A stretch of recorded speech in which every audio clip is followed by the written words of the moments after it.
la nouvelle génération, celle qui va éteindre sa suprématie pour les 10-15 ans à venir, celle qui va éclipser la génération Messi, Ronaldo ou encore Neymar, celle qui va créer le football de demain.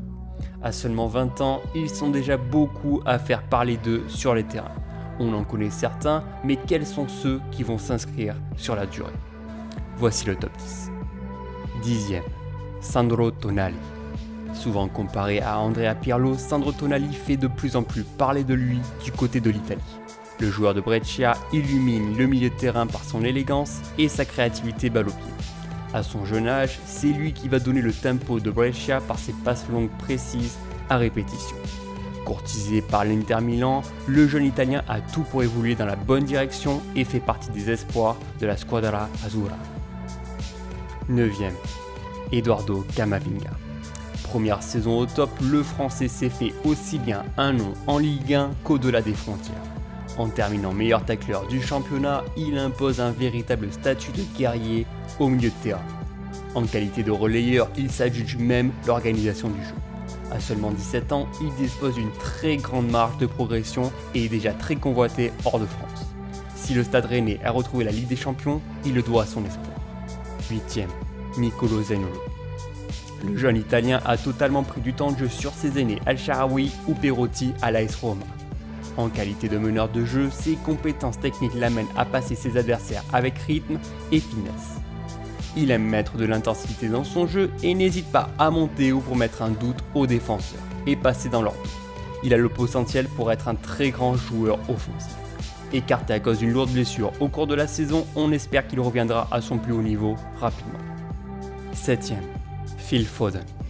Ne cherchez pas un remplaçant à David Silva à Manchester City, il est déjà au club. Phil Foden a sûrement beaucoup de concurrence à son poste mais répond toujours présent sur le terrain. Ne vous fiez pas à son gabarit, il est capable de créer le danger avec ses débordements et ses passes entre les lignes. Il a tout pour prendre de l'ampleur et il est déjà bien encadré actuellement pour performer davantage.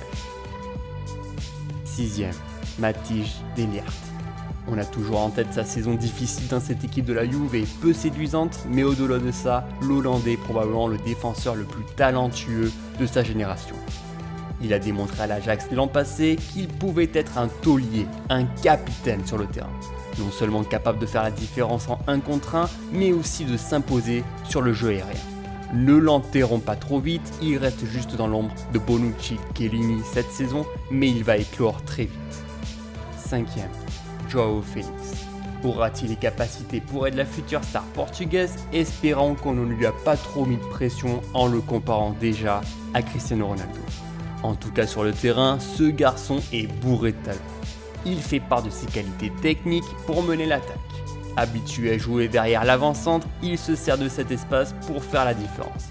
Il peut encore progresser et étoffer son niveau de jeu. 4e, Kai Havertz. Faisant partie des révélations en Bundesliga depuis 2 saisons, Havertz continue d'impressionner la planète foot par sa maturité. Il a pris place dans son club depuis 2016 et compte déjà 144 matchs à son actif.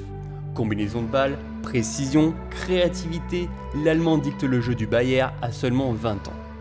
Il ne se contente pas de contourner les défenses, il se cale toujours dans la surface pour se démarquer des autres. Courtisé par les plus grands clubs, où signera-t-il la saison prochaine? 3e, Alphonso Davies.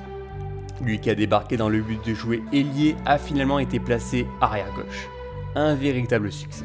De par ses qualités de dribbleur, il met en avant ses qualités techniques pour éliminer son vis-à-vis tout en ajoutant une pointe de vivacité pour passer derrière les défenses. Défensivement, il est capable de rattraper l'attaquant pour empêcher les contres. Véritable espoir, il a déjà tout d'un grand latéral et combine très bien avec Gnabry du côté de Bayern où il a signé jusqu'en 2026.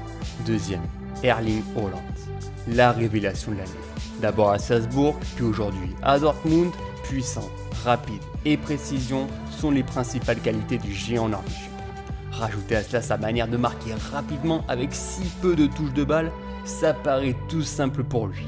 Et chaque ballon se transforme en véritable danger. À seulement 20 ans, il ne brûle pas les étapes et Dortmund semble la meilleure option pour progresser. Et enfin premier, Sancho. Un autre joueur de Dortmund. Jadon Sancho réalise une saison parfaite du côté de Dortmund. Sancho se sert d'un numéro 9 comme Haaland pour repiquer dans l'axe et se déplacer en électron libre dans la zone de vérité. C'est le joueur le plus dangereux de Bundesliga, capable de combiner sur le côté droit et de faire des différences balle au pied. Aujourd'hui, il semble avoir des envies d'ailleurs. Alors, un retour à City est-il envisageable ? Tout est possible avec lui.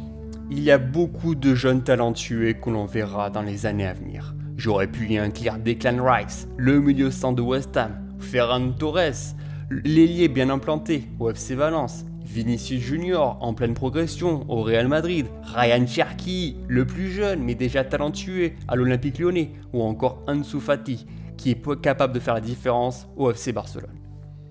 Merci à tous d'avoir suivi cette vidéo, n'hésitez pas à me dire dans les commentaires quel est pour vous le top 10 des meilleurs cracks pour les années à venir. N'hésitez pas non plus à vous abonner à la chaîne, à liker la vidéo et à me suivre sur mon Twitter ou mon Instagram. Et moi je vous dis à très bientôt pour une nouvelle vidéo. Salut!